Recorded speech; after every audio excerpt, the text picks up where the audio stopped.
വിശുദ്ധ മത്തായിയുടെ സുവിശേഷം 10-ാം അധ്യായം 42-ാം വാക്യം. ഈ ചെറിയവരിൽ ഒരുവന് ശിഷ്യൻ എന്ന നിലയിൽ ഒരു പാത്രം വെള്ളമെങ്കിലും കൊടുക്കുന്നവന് പ്രതിഫലം ലഭിക്കാതിരിക്കുകയില്ല എന്ന് സത്യമായി ഞാൻ നിങ്ങളോട് പറയുന്നു. ഒരു ഉറപ്പ്, വചനത്തിൻ്റെ ഒരു ഉറപ്പാണിത്.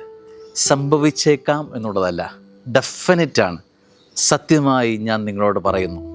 അങ്ങനെ കർത്താവ് വചനത്തിൻ്റെ മുമ്പിൽ ചേർത്തിട്ടുണ്ടെങ്കിൽ അതിൻ്റെ അർത്ഥം ഇത് 100 തരം ഉറപ്പുള്ള സംഗതിയാണ് എന്ന്. അത് പറയുന്നത് ചെറിയൊരു കാര്യമാണ്.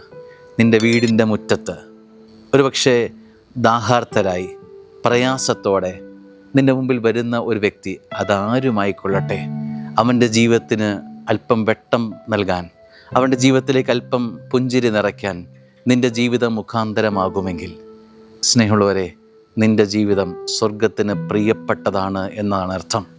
ഒരു പാത്രം വെള്ളമെങ്കിലും അവൻ്റെ ദാഹം ശമിപ്പിക്കുന്നതിന് നൽകുന്നത് പ്രതിഫലം സ്വർഗം ഉറപ്പായി നൽകുന്ന പ്രവൃത്തിയാണ് എന്ന്. സ്വർഗം കാണാതിരിക്കുന്നതല്ല, സ്വർഗം കണ്ട് മാർക്കിടുന്ന പരിപാടിയാണ്.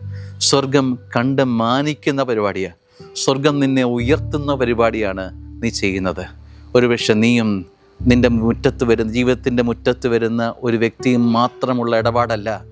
ചെറിയവരിലേക്ക് നിൻ്റെ മുഖം നോട്ടം തിരിച്ചാൽ നിന്നിലേക്ക് ദൈവത്തിൻ്റെ മുഖം തിരിയുമെന്നത് വചനം തരുന്ന ഉറപ്പാണ്, വാഗ്ദാനമാണ്. ആമേൻ.